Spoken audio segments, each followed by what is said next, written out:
Hey everyone!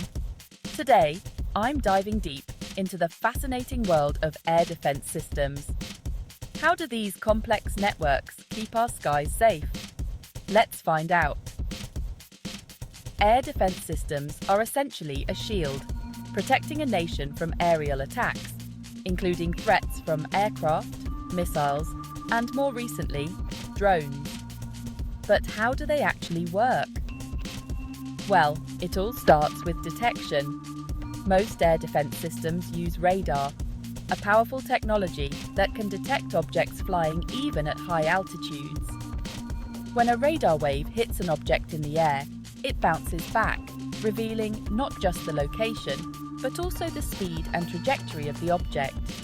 This data is crucial for the next step: identification. Once a potential threat is detected, the system needs to swiftly determine if it's a friendly or hostile target.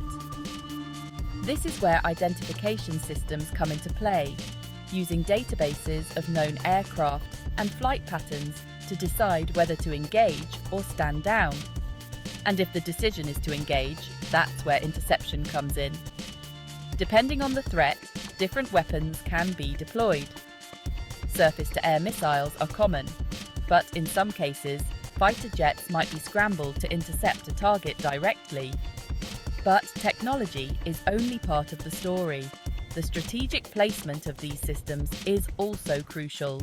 They need to cover critical infrastructure and populated areas, all while being camouflaged from potential enemies. It's a high-stakes game of cat and mouse, powered by some of the most sophisticated technology in the world. And as aerial threats evolve, so too must our defences. So, next time you look up at the sky, remember, there's an intricate ballet of technology and strategy working tirelessly to keep it safe. Thanks for watching, and don't forget to tune in for more scientific explorations.